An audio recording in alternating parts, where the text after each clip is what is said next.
Hello everyone, good morning. This is our intercultural train design for recently relocated teachers in Hawaii by Shane, Chanel, and Georgette. For our audience analysis, in the audience we have five wonderful and experienced teaching professionals who are passionate about their work. These teachers have relocated from various states in the continental United States. They all share a common interest of traveling and embracing new challenges in life. They are humbled and excited to and for an opportunity to teach in the Hawaii's public school educational system where they believe they will make a difference and a positive impact in our children's lives.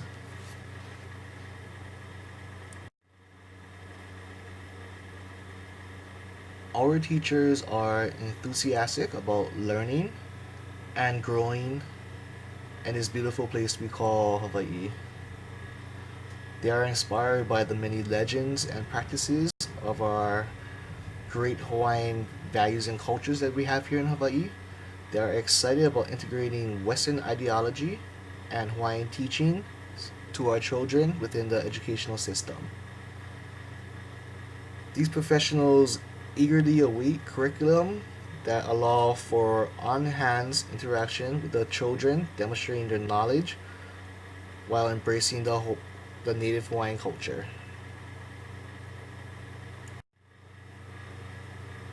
For our intercultural training design, the first that's going to be covered is going to be culture identity and intercultural knowledge. Cultural values and cultural beliefs give individuals an identity and meaning to their lives. Membership in an ethnic group allows the individual to understand the customs, traditions, and morals of a group as a whole and gives meaning to that individual's life in terms of having strong emotional ties with one another in the group, which we call the in group. The individuals in the in group understands the communicational context within the group as they're able to attach and decode different meanings to describe different situations. However, this same individual might have a difficult time in understanding and encoding messages and meanings from another ethnic group that differs from their own, as the individuals have no emotional ties to what we call the out groups. As for intercultural knowledge allows us to be more reflective on our own cultural values that were ingrained into us.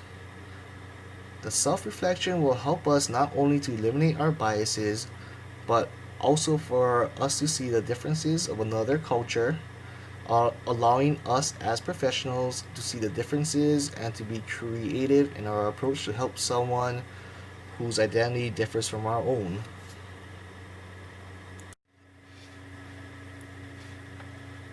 Our next topic is understanding your culture and biases.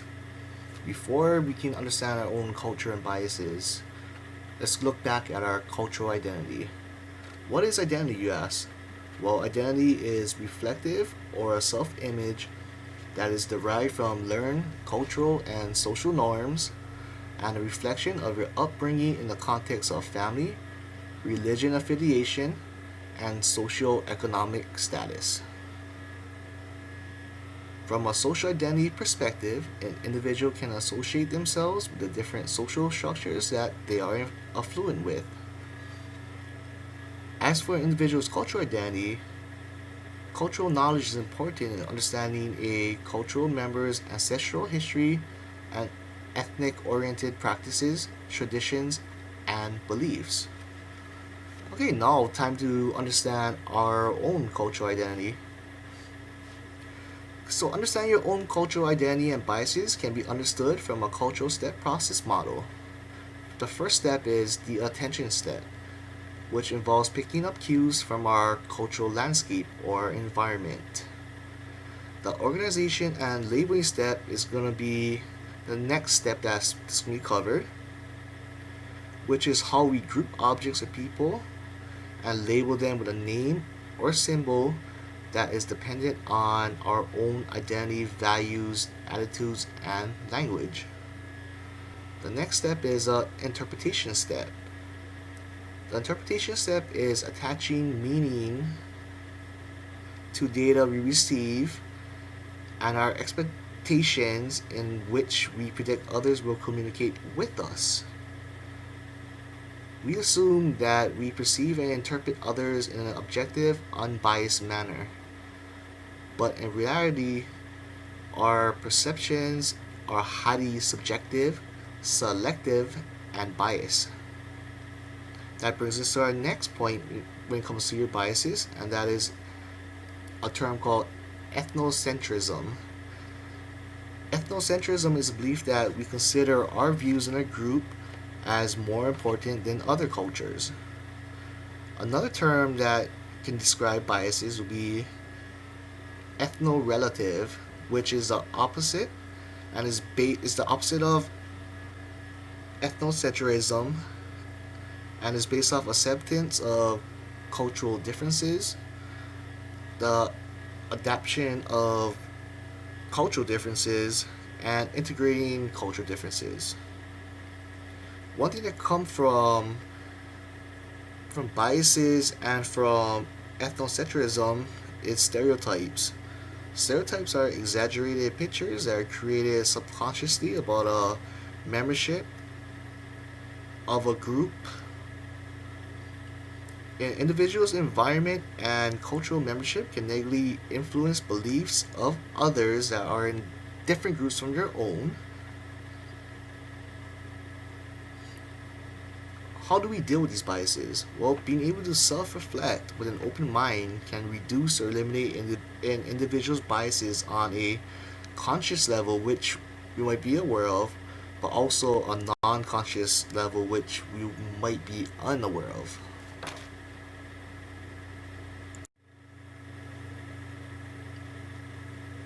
Our next topic to cover is understanding the Native Hawaiian culture, the identity of the Native Hawaiian people, as well as their values.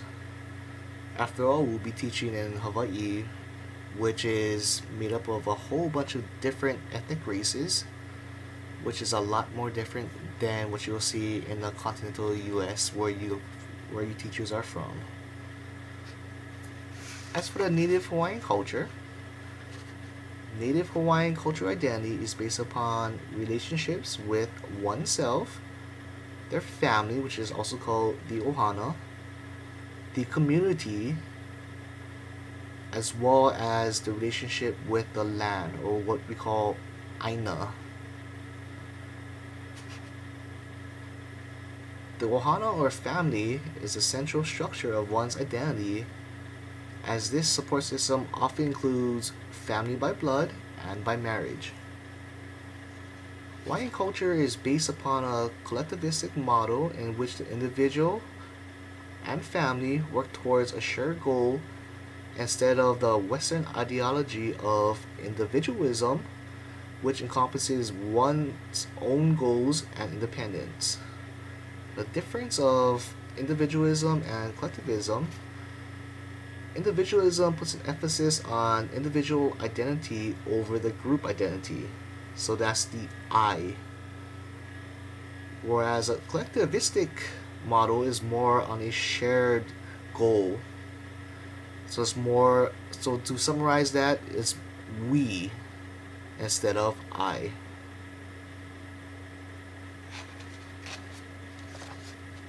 Also, to talk about the Native Hawaiian support system, or ohana, or family, everyone has their own responsibilities to ensure a balanced family system that addresses all internal and external needs of each member of the family.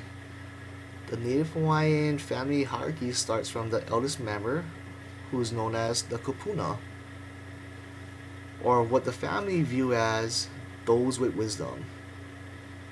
Next is the adult members in the family, who are responsible for providing financial resources as well as care for the elders, or the kupuna. On the bottom of the family structure is the keiki, and they are responsible for receiving an education as well as providing care for the kupuna.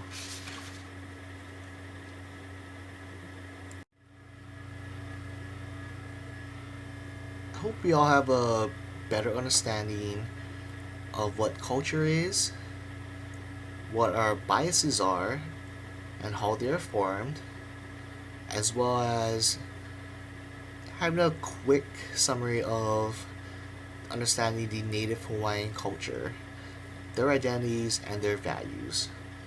As you can see already, there's some personality traits that might be the same, or some cultural traits that might be the same, and there's some that are different. So this brings us to our first learning objective, which is intercultural conflict. And in the intercultural conflict, we broke it down into three different areas, which is going to be Native Hawaiians and the trauma that they had to face with cultural assimilation when the Kingdom of Hawaii got overthrown by European Americans. Also, why there could be mistrust by families because of this historic trauma. So first of all, what is intercultural conflict? Well, intercultural conflict is about the implicit or explicit emotional struggle or frustration between people of different cultures over a difference in norms, values, face orientation, goals, scarce resources, processes, and outcomes in a communicational setting. It is important to be conscious of how we approach and manage intercultural conflict, as this often shapes the processes and determines the outcomes in an intercultural social relationship, meaning from a family or a parent to yourself, which you're the teacher. So a family parent teacher relationship. That's what we consider a social relationship. It is important to recognize the differences in one another's culture, as well as accepting the differences, as this is the key goal to help bridge a gap within the whole conflict resolution process. And this will be helpful to both the parent and teacher to effectively communicate with one another. So let's start off with an example of intercultural conflict, which you might have to deal with here in Hawaii, and which actually does happen. Does it happen often? Not really, but it is good to know about this. One example of intercultural conflict is the whole confrontation in which a native Hawaiian will view what we call a foreigner, or the term is haole. If a native Hawaiian, if they were to look at someone who we know is not from Hawaii, so that means it could be anywhere from your blue eyes, blonde hair, and light skin. In the eyes of a native Hawaiian, if you make instant eye contact with them and there is no smile, which is your non-verbal communication, this could be instantly taken as a threat of, oh, you think you're better than me. This actually does happen.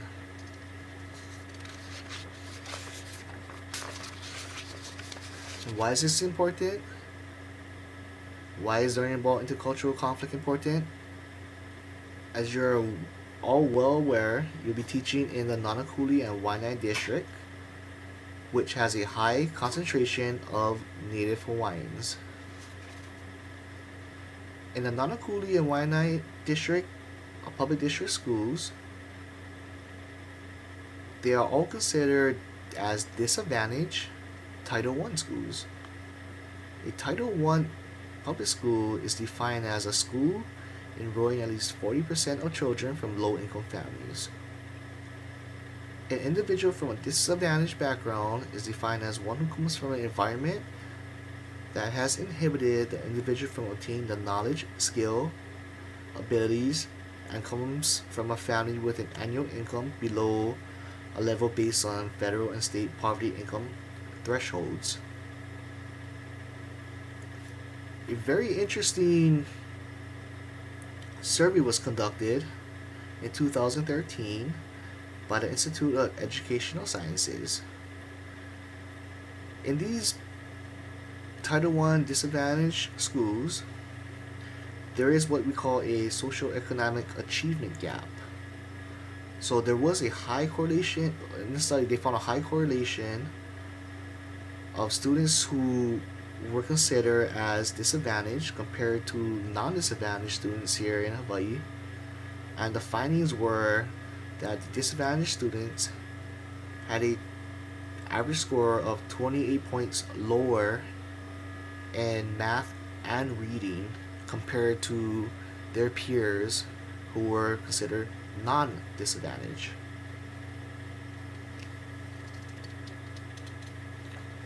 Why is this a big problem? Well,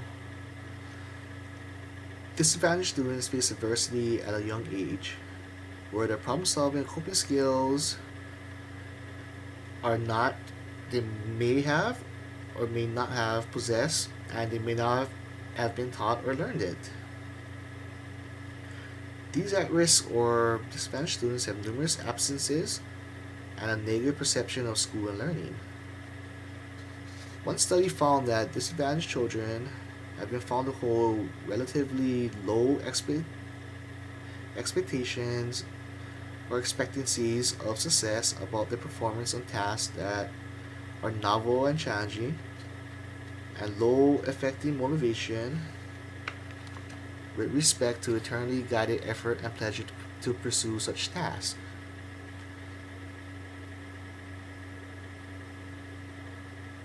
Students who fall behind in their schoolwork in elementary school can be negatively affected overall and hamper their development going forward in their lives. The negative consequences for a child who is negative, lazy, unmotivated, lacks self confidence correlates to undesirable behavior as an adolescent and an adult, and they are more prone to criminal acts or behavior deficits such as lying, cheating, and stealing. Now that we know about the population we'll be dealing with as teachers, let's talk about Native Hawaiians and cultural assimilation. To give you a quick background about this, since the overthrow of the Native Hawaiian Kingdom by the European Americans, which made Hawaii the 50th state, what happened from this was a huge population of Native Hawaiian individuals and families have experienced health and socioeconomic disparities that are still present in modern day Hawaii.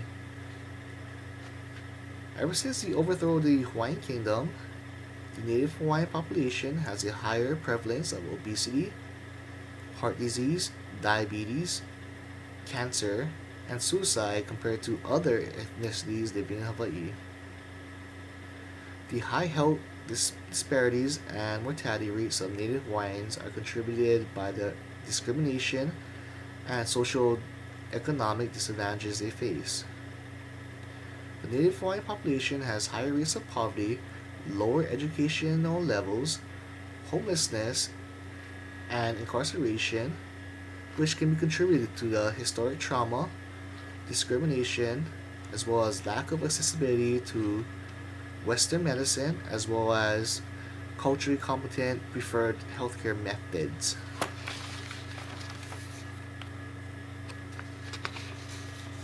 This leads to a lot of mistrust by families of Native Hawaiian ancestry. That's why it is very important as educators to build strong, trustworthy relationships with the parents and families they're trying to educate and help them without overstepping and crossing boundaries. But at the same time, be understanding and be adhering to cultural norms. Just imagine having to send your child to school and for one reason or another did not trust his or her teacher. Or if you started a trustworthy relationship with the families of the children you're working with, but unconsciously did something to end that trust and then have the family mistrust you. If this example or instance should happen, it is very difficult to regain that trust because the parent teacher relationship is now conflicted.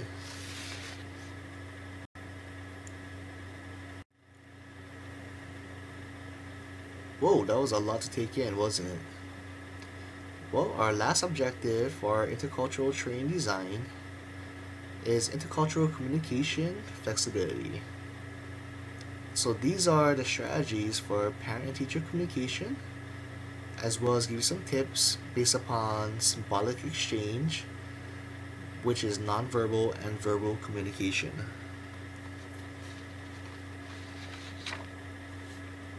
Nonverbal communication translates written words into the form of cues, gestures, facial expressions, and physical appearance.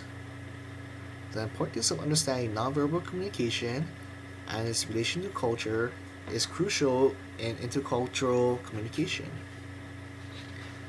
Every culture has their way of communicating nonverbally, and there are rules within every culture in which nonverbal communication is encoded, decoded, and comprehended. Nonverbal communication is important when communicating with native Hawaiian parents, families, and students, as a simple gesture as a kiss on the cheek could be a sign of recognizing another person as well as showing respect. Another way, another nonverbal communication example that you'll see in Hawaii is the shaka. The shaka is a symbol of aloha and is used as a greeting. The shaka in Hawaiian culture is of the same equivalence and meaning as hello, how are you doing? Or nice to see you, which you'll see in mainland US. Other nonverbal communications that can make a difference in building rapport with native Hawaiian families, parents, and students will be to keep communication on an eye level at all times and never look at a person from a top-down approach. Why, you ask? Well, if the native Hawaiian parent or family member, if they see you looking at them from a top-down approach, it was like an earlier example, they might take that as a initial threat, and based upon the historic trauma, they might look at you as, what's your problem? You think you're better than me? Why are you staring at me from top to bottom? Is something wrong with me? Do you think you're better than me? And that's the nonverbal response that you'll get. However, if you keep an eye level with them and do not do the top-down approach, you have a better chance of having that initial rapport be more positive. Okay, now about verbal communication. Verbal communication with native Hawaiian parents and families should be formal and indirect. The use of formal communication will allow you to be respectful in recognizing someone from a culturally different background. Verbally communicating using an indirect approach will allow you to get your message across in a casual manner and non-judgmental way. However, speaking with a direct, louder tone might offend the parent or family member in a way which will lead to intercultural misunderstanding.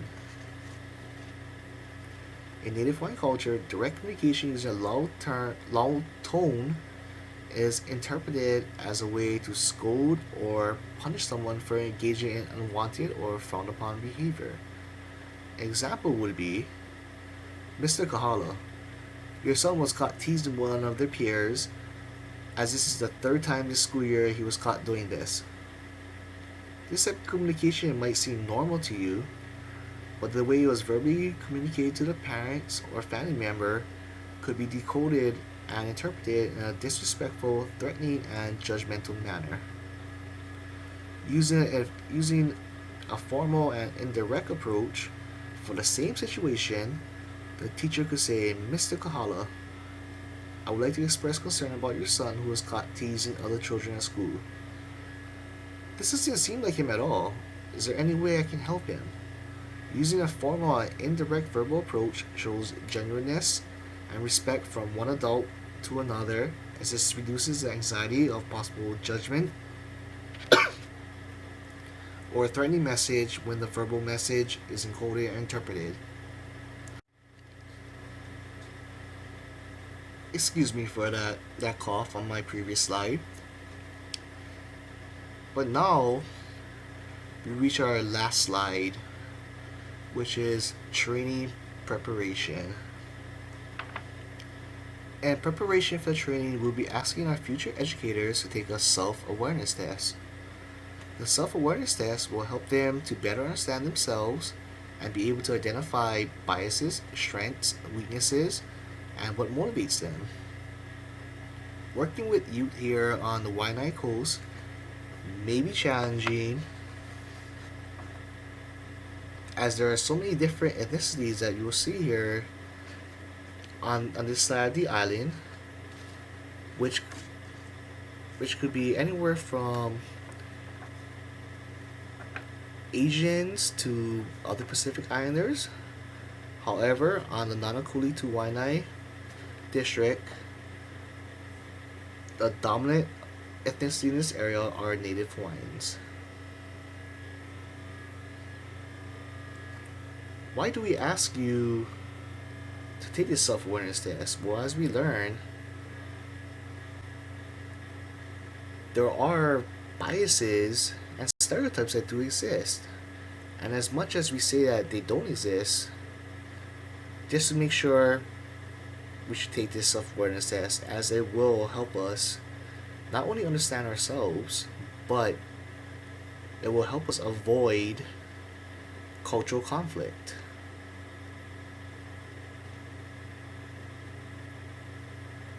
Upon the completion of this self-awareness test, you have a better awareness when you enter our schools that will help you better serve our students, as well as build rapport with their parents and family.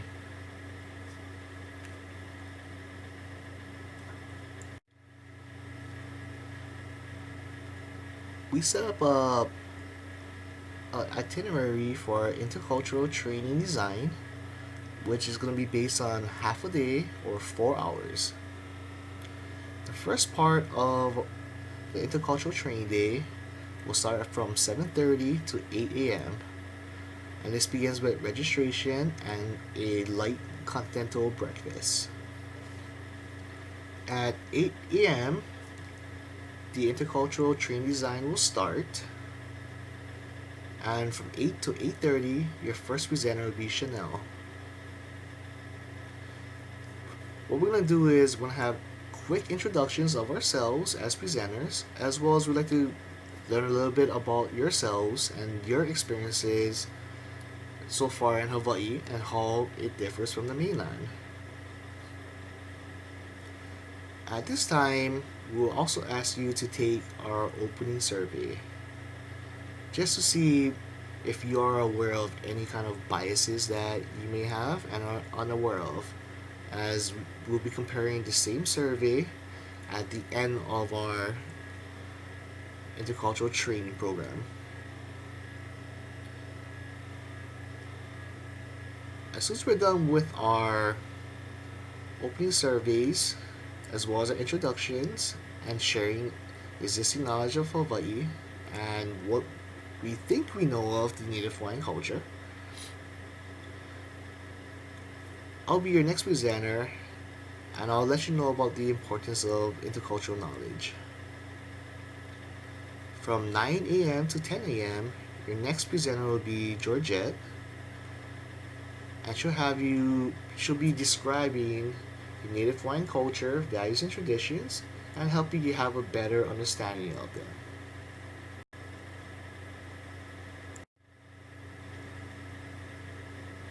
From 10 o'clock to 10:30, Chanel will be your presenter once again, and she'll be talking about intercultural conflict. And that's going to be your potential cultural clashes, as well as mistrust by families, something that you may experience. From 10:30 to 11, I'll be your presenter again. I'll be talking about family or parent and teacher communication, and symbolic exchange, such as verbal and nonverbal communication. From 11 a.m. to 11:30 a.m., Georgette will be the last speaker, and she'll talk about interactive situations such as relational, psychological, and physical context, and intercultural communication flexibility. From 11:30 to 12, we're just going to have a quick recap. We'll address and answer any questions you may have, as well as take a closing survey so we can compare it with your initial answers at the start of our program.